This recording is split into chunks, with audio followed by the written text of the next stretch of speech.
Don't forget to like and subscribe. At Ayana Prestige High, where uniforms were crisp and reputations sharper, romance bloomed in the most unexpected corners between bell schedules, study groups, and stolen glances under the mango trees behind the science block. And in the middle of it all was Esi Aboagye, a Form 1 girl whose laughter could light up a dull Monday morning. She had a quiet strength and a mischievous smile that made even the head prefects lose track of their duties. But what Esi didn't know is that she was about to become the center of a tug-of-war between two hearts, Conan and Eli Owusu, the twin brothers every girl at Ayana talked about. They looked identical, same dimples and mischievous eyes, but that was where the similarities ended. Conan was loud, bold, and allergic to seriousness. He was the kind of guy who could charm his way out of detention with a joke. Eli was the opposite. Thoughtful, soft-spoken, and with a depth in his gaze that could make even sarcasm feel poetic. To the casual observer, they were best friends. But anyone who listened closely would know that their brotherly banter was the soundtrack of Ayana Prestige High. Bro, Conan would say, tossing his basketball over his shoulder. You're too quiet. If you keep writing those sappy poems, girls will think you're allergic to fun. And if you keep flirting with every skirt that walks by, Eli would reply without looking up from his sketchbook, they'll think you're allergic to sincerity. Touché, Shakespeare, Conan would grin. But at least I talk to people. Talking isn't the same as connecting, Eli would mutter. And yet, when Esi entered their lives, both boys suddenly had too much to say. It started during the interhouse debates. Esi was representing her house on Cobra, while the twins debated for Bonsu. Conan's speech was electric, full of jokes, charm, and a wink that made the crowd laugh.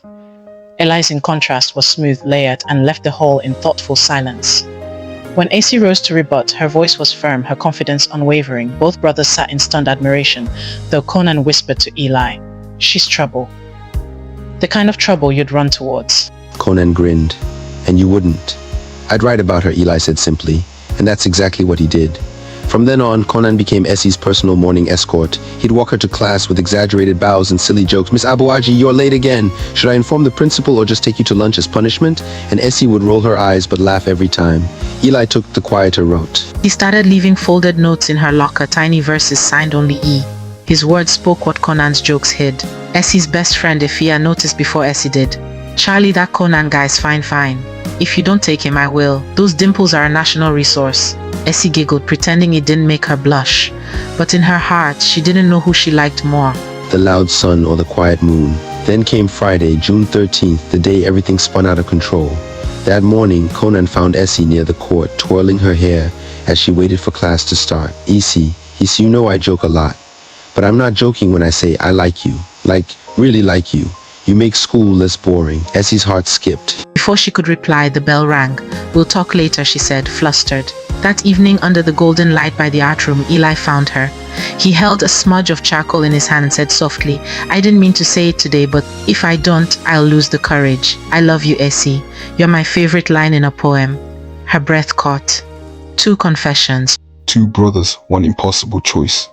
The next Monday, Ayana Talks notorious gossip page exploded with a photo of Conan and Esi laughing together. Caption: "Looks like Esi's chosen her twin." Ifia posted, "The betrayal hit harder than any heartbreak. Esi stopped talking to her. Conan and Eli grew distant, each unsure whether to be angry or heartbroken. By the end of At the end of term, Esi found both brothers under the old mango tree. They sat in silence until Conan spoke first. "So, which of us wins?" Esi smiled faintly. "Maybe no one has to. Maybe love can wait till after Wasi." Eli chuckled. "That's the most reasonable thing anyone said all term." Conan nudged his brother. "She just friend-zoned us together, bro. Don't forget to like and subscribe." Eli laughed. "We're used to sharing everything anyway." And as the mango leaves swayed above them, 3 hearts learned that growing up isn't always about falling in love. It's about learning how to. At Ayana Prestige High, that lesson was worth more than any A+ could ever be.